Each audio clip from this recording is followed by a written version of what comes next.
এই 4টা অধ্যায় তুমি যদি শেষ করে যেতে পারো তাহলে তোমার সিকিউতে 40-40 নিশ্চিত। এই একটা স্ট্র্যাটেজি তুমি যদি ফলো করতে পারো তাহলে তোমার যা 7 ঘন্টার মধ্যে বায়োলজি সিলেবাস শেষ হয়ে যাবে। এই সিকিউ, এমসিকিউ আর এসকিউ সাজেশনস তুমি যদি শেষ করে যেতে পারো তাহলে তোমার A+ নিশ্চিত।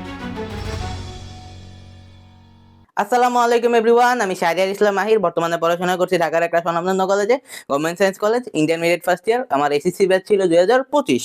তো এই ভিডিওতে আমি তোমাদের কাছে শেয়ার করব কিভাবে তুমি জাস্ট এক রাতের মধ্যে বায়োলজিতে A+ পাইতে পারো।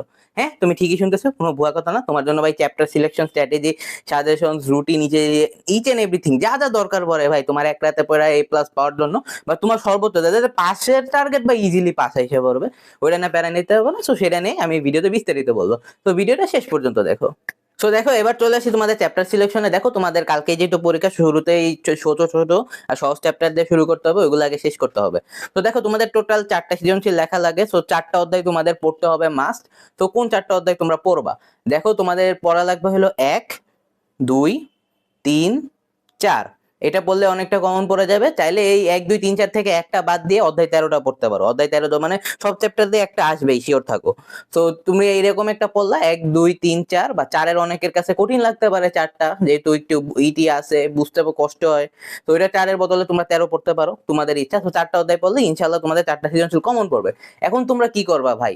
যেহেতু মানে একটা ব্যাকআপ হিসেবে তো রাখা লাগবে, তাই না? একটা তো ব্যাকআপ হিসেবে রাখতে হবে। তুমি কি করবা? বাকি যেসব চ্যাপ্টার আছে, যেমন তুমি 4 বা 13 যেটা তুমি পড়ছো ওইটা বাদে যে চ্যাপ্টারটা আছে, প্লাস 11 আর 12 যেটা আছে, ওগুলার ইম্পর্টেন্ট পার্ট গুলো পড়ে যাও জাস্ট। আমি আমার হোয়াটসঅ্যাপ আর টেলিগ্রাম চ্যানেলে সাজেশন গুলো দিয়ে দিছি, মানে কোন কোন টপিক গুলো ইম্পর্টেন্ট, ওই ইম্পর্টেন্ট টপিক গুলো জাস্ট পড়ে যাও, তাইলেই হয়ে যাবে। তোমাদের আর প্যারা নিতে হবে না। আগে এই 4টা চ্যাপ্টার, যে কোনো 4টা চ্যাপ্টার আগে শেষ দিবা, কারণ সব চ্যাপ্টার দিয়ে কোয়েশ্চেন আসবে। যে কোনো চ্যাপ্টার তোমার ইচ্ছা মতো শেষ দিবা, এটা সম্পূর্ণ তোমার উপর ডিপেন্ড করে। আগে যদি পড়া থাকে আগে একটা করলা। যেহেতু 7টা চ্যাপ্টার 8টা লেখা লাগবে, তো প্রত্যেকটা চ্যাপ্টার দিয়ে থাকবে, ওটা নিয়ে তোমাদের প্যারা নিতে হবে না। পরে যদি টাইম পাও ইম্পর্টেন্ট টপিক গুলো পড়ে যাবা, যাতে তোমার ভাই ব্যাকআপ হিসেবে আরো থাকে ভাই, যাতে মানে যদি কোনোটা কঠিন হয়ে আসে ব্যাকআপ হিসেবে আরো যাতে থাকে। এই গেল তোমাদের চ্যাপ্টার সিলেকশনে। তারপর চলে আসে তোমাদের এমসিকিউ। যেহেতু এমসিকিউ তোমাদের শুরুর দিকে অ্যান্সার করা লাগে, তো এমসিকিউ তোমাদের 25টা লেখা লাগে। এখন দেখো, এমসিকিউ কোনো চ্যাপ্টার স্কিপ করার সুযোগ নাই, কিন্তু কি করতে পারো আমি বলি। তোমাদের যে টেস্ট পেপারটা আছে, টেস্ট পেপারটা খুলবা, দেখবা পার সাবজেক্ট অ্যারাউন্ড 100টার মতো এমসিকিউ থাকে। টেস্ট পেপারের সাজেশন পার্টটাতে 100 অ্যারাউন্ড 70-60-70 এরকম থাকে। এরকম ভাবে সব চ্যাপ্টারে পড়ে ফেলবা, বেশি টাইম লাগবে না এগুলো করতে। তো এমসিকিউ এভাবে পড়ে ফেললা, এমসিকিউ নিয়ে তোমাদের প্যারা নিতে হবে না, ওইখান থেকে অনেকটা কমন পড়া যাবে। পরে যদি টাইম পাও, তুমি যে ওয়ান শট ক্লাস করছো ওই স্লাইডটা অবশ্যই প্র্যাকটিস করে যাবে, স্লাইডের এমসিকিউ গুলো পড়ে যাবা। দেখবা স্লাইডের এমসিকিউ ওই টেস্ট পেপারে যে সাজেশন পার্ট আছে ওইখান থেকেই দিয়ে দিবে, মানে ওইখান থেকে মূলত স্লাইডে, মানে ওয়ান শট ক্লাসে স্লাইডের এমসিকিউ গুলো বানায়। তো তোমাদের আর ওইটা নিয়ে প্যারা নিতে হবে না, এমসিকিউ এভাবেই তোমার কমপ্লিট হয়ে যাবে।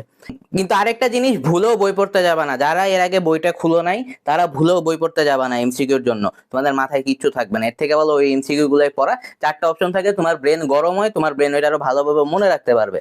তো এই বই পড়ার থেকে অ্যাটলিস্ট ভালো হবে, তোমার মাথায় কিছু থাকবে না এমসিকিউ যদি বই পড়ে যাও জাস্ট প্রথমবারের মতো। ভিডিওর এই মুহূর্তে এসে আমি একটা কথা বলে নিতে চাই, সেটা হলো তোমরা 90% মানুষজন জাস্ট ভিডিওটা দেখে যাও, চ্যানেলটাকে সাবস্ক্রাইব করো না।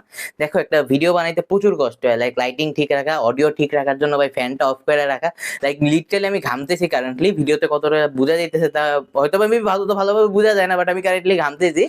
প্লাস ভিডিও এডিট করা, আপলোড করা, টাইটেল ডিসক্রিপশন রেডি করা, থাম্বনেল রেডি করা, সবকিছু প্রায় নিজেরই করা লাগে ভাই আমার। মানে আমার তো কোনো টিম নাই, সব একারই করা লাগতেছে আমার। আর আমি তোমাদের জন্য strategy, suggestion, each and everything তো দিতেছি। আমার হোয়াটসঅ্যাপ আর টেলিগ্রাম চ্যানেলে তুমি বায়োলজির topic wise suggestion, each and everything যা যা আমার কাছে আছে, যা যা আমি নিজে ফলো করছিলাম, দাগানো বই, হ্যান্ড নোট যা যা আছে, আমি সব আমার যা যা আমার পাই সব আমার হোয়াটসঅ্যাপ আর টেলিগ্রাম চ্যানেলে দিয়ে দিই। তো হোয়াটসঅ্যাপ আর টেলিগ্রাম চ্যানেল লিঙ্ক ডিসক্রিপশনে দেওয়া থাকবে।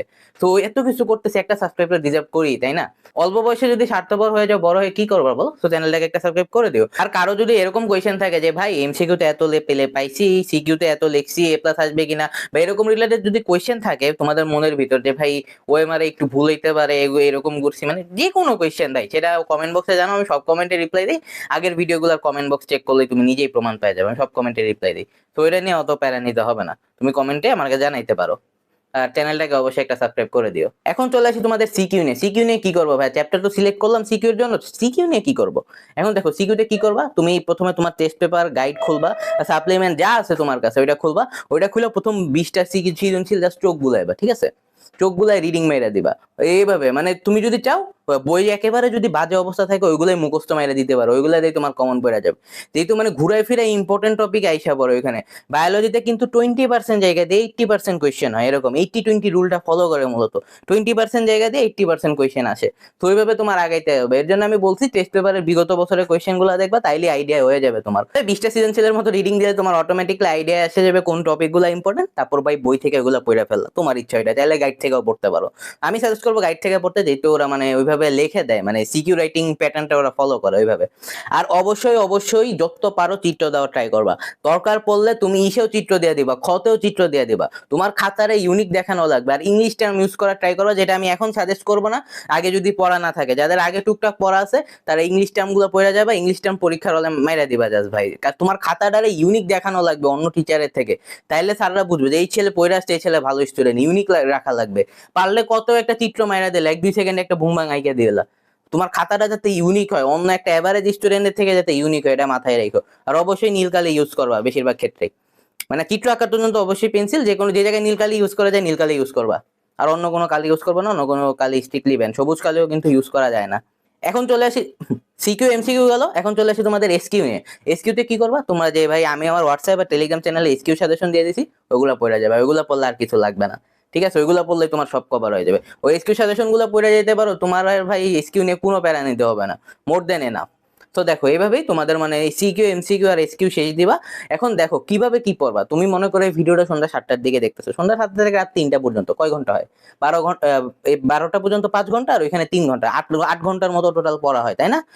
দেখো 8 ঘন্টায় তুমি যদি 5 ঘন্টা সিকিউ দিয়ে দাও, 5 চ্যাপ্টার 1 ঘন্টা করে দিলা, 4টার মতো চ্যাপ্টার পড়বা, দেন আরেক ঘন্টা মানে সব ইম্পর্টেন্ট টপিক গুলো পড়লা। তো এইভাবে 5 ঘন্টার মতো সময় তুমি সিকিউতে দিলা, 3 ঘন্টার মতো সময় তুমি এমসিকিউতে দিলা আর এসকিউতে দিলা, তাইলে তো মোর দেন এনাফ ভাই। এই তোমাদের শর্ট সিলেবাসে হলে এ প্লাস পাওয়া সব থেকে easy, one of the most easiest কাজ। তোমরা যদি তোমার এ প্লাস পাওয়ার জন্য এসএসসি লেভেলে তোমার কাছে একটু বুদ্ধি দরকার, আর কিছু না, একটু বুদ্ধি মানে একটু স্ট্র্যাটেজি দরকার, যেটা আমি দিয়ে দিলাম মাত্র। এখন একটা গুরুত্বপূর্ণ বিষয় নিয়ে কথাও বলবো, সেটা হলো তোমাদের কিন্তু বায়োলজিটাই লাস্ট এক্সাম, তারপর তোমার এসএসসি পরীক্ষা শেষ হয়। প্র্যাকটিক্যাল আছে, প্র্যাকটিক্যাল না, ওগুলো প্যারা নিতে হবে না, ইজি হয়, অত প্যারার কিছু না। তো দেখো তোমরা তারপর কি করবে, তোমাদের 4 মাসের বিশাল বড় একটা গ্যাপ আছে। লাইক তোমাদের ভাই কলেজে আবেদন আসতে আসতে 2 মাসের মতো লেগে যাবে, রেজাল্ট বেরোতে 2 মাস লাগবে, দেন কলেজের আবেদন আরো 15 দিন এরকম লেগে যাবে, দেন কলেজ সিলেকশন আরো ভাই টোটাল 4 মাসের মতো লেগে যাবে। এই 4 মাস তোমরা কি করবা? 4 মাস তোমরা অবশ্যই ঘোরাঘুরি তো অবশ্যই করবা, অত পড়াশোনার বাইরে একেবারে থাকবা। তোমরা পড়াশোনার বাইরে বেশিরভাগই সারাদিন মোবাইল চাপবা। দেখো এইসব করার থেকে বেটার আমি একটা জিনিস সাজেস্ট করতে পারি, যেটা আমি নিজে করছিলাম এসএসসি পরীক্ষার পর। আমি এসএসসি পরীক্ষার পর যে গ্যাপটাতে ছিল, ওই টাইমটাতে আমি স্কিল ডেভেলপমেন্ট শুরু করি, যেটা এই যুগে এসে অনেক দরকার। কারণ তুমি যদি খেয়াল করে দেখো, প্রতি বছর 11 লক্ষ শিক্ষিত বেকার বের হইতেছে। সো ওই দিক দিয়ে ভাই তোমার একটা স্কিল কিন্তু তোমার পুরো একটা ইনকাম সোর্স তৈরি করে দিতে পারে, এটা তোমাদের বুঝতে হবে, তাই না? দেখো ভাই তুমি নিজে একটু রিসার্চ করে দেখো, 11 লাখ শিক্ষিত বেকার বের হইতেছে প্রতি বছর। মানে শিক্ষিত ওয়ার্ডটা কিন্তু আছে, ওদের কিন্তু পড়ালেখা শেষ, মাস্টার্স কমপ্লিট, অনার্স কমপ্লিট ওদের, মানে তারপর তার শিক্ষিত বেকার। তো ওই দিক দিয়ে কি প্রবলেম, মেইনলি প্রবলেম হলো তারা কেউ স্কিল ডেভেলপ করতে পারে না, এই কারণে তাদের একটা ইনকাম সোর্স নাই। ওই জায়গায় আমি তোমাদের একটা কোর্স সাজেস্ট করতে পারি, যেটা তোমরা এই 4 মাসের মধ্যে করতে পারবা। লাইক অত টাইম লাগবে না, টোটাল তোমাদের 9টা জিনিস শেখানো হবে। এই 9টা স্কিল হলো leadership, marketing, decision making, presentation skills, যেটা আমার তো নিজেই দেখতেছো, আমি যেহেতু ইউটিউবে ভিডিও বানাইতেছি, পাবলিক স্পিকিং, দেখো আমি ক্যামেরার সামনে এসে হাজার হাজার মানুষের সামনে ভিডিও বানাইতেছি। এআই মাস্টারি, এখন এই যুগে এআই এর গুরুত্ব কতটুকু তা তো তোমরা বুঝতেছোই ভাই, তোমরা নিজেরাই তো এআই এর হেল্প নাও, চ্যাট জিপিটি এর হেল্প নিতেছো, জেমিনির হেল্প নিতেছো, তাই না? এআই এর গুরুত্ব কতটুকু তা তো বুঝতেছো। ইন ফিউচার সবকিছু এআই আন্ডারে চলে যাবে। টাইম ম্যানেজমেন্ট ভাই, দেখো ইন্টারমিডিয়েট কলেজ লাইফে তোমার যে কি পরিমাণ টাইম ম্যানেজমেন্ট দরকার, লাইক তুমি যদি এই বইগুলাই দেখো, এসএসসির সাথে বইগুলোর তুলনা করো, লাইক এসএসসি আর এইচএসসির মধ্যে আকাশ পাতাল তফাৎ, এটা কিন্তু তোমাদের বুঝতে হবে, লাইক আকাশ পাতাল তফাৎ। টাইম ম্যানেজমেন্টের গুরুত্ব আরেক লেভেলে, আর এই জিনিসটা তোমার ক্যারিয়ার লাইফেও প্রচুর হেল্প করে। লাইক টাইম ম্যানেজমেন্ট তো প্রত্যেকটা সাকসেসফুল পিপল করে, যারা যাদের তুমি দেখতেছো, যাদের চেহারা তোমরা ইউটিউব ফেসবুকে দেখতেছো। তারপরে সেখানে হবে হলো তোমাদের গ্রাফিক ডিজাইনিং, মানে থাম্বনেল এডিট করে, আমার থাম্বনেল গুলো তো দেখতেছোই, থাম্বনেল বা গ্রাফিক্স রিলেটেড পোস্টার ডিজাইন যা যা আছে, গ্রাফিক ডিজাইনিং শেখানো হবে। লাস্ট বা লিস্ট তোমাদের মানি ম্যানেজমেন্ট শেখানো হবে, মানে টাকা কোন কোন জায়গায় তোমরা খরচ করবে, মানি কিভাবে ম্যানেজ করবে, এটাই। তো টোটাল এই 9টা জিনিস তোমাদের শেখানো, যেগুলো তোমার ভাই ইন ফিউচার আসলেই দরকার পড়বে। কারণ নিজেরাই কল্পনা করে দেখো, 11 লাখ শিক্ষিত বেকার, তুমিও কি 11 লাখ শিক্ষিত বেকারের মধ্যে নিজের নাম লিখতে চাও? তো এটা চিন্তা করে দেখো একবার। আমি নিজে কিন্তু এই 4 মাসের বন্ধে এগুলো শিখছিলাম, তো তোমাদেরও এটা বুঝতে হবে। 4 মাসের বন্ধ নষ্ট করো না ভাই, 4 মাস তোমার জন্য খুবই খুবই ইম্পর্টেন্ট, অনেক কিছু করে ফেলানো, অনেক কিছু করে ফেলাইতে পারবা। তো ওই দিক দিয়ে আমি তোমাদের সাজেস্ট করবো জিনিয়াস জেনজি কোর্সটাতে আসতে। এই জায়গাতেই সেই 9টা কোর্সটা শেখানো হবে।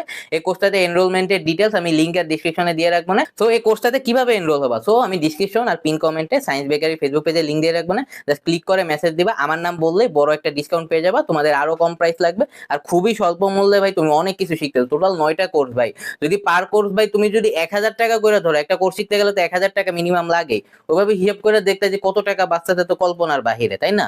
আমি নিজে এগুলো শিখছি, তো আমার নিজের এক্সপিরিয়েন্সে বলতেছি এগুলো প্রচুর কাজের। তো আজই জয়েন হয়ে যাও। আশা করি ভিডিওটা ভালো লাগছে, ভিডিওটা ভালো লাগলে লাইক কমেন্ট এন্ড সাবস্ক্রাইব করে দিও। দেখা হবে অন্য কোনো একটা ভিডিওতে। আসসালামু আলাইকুম।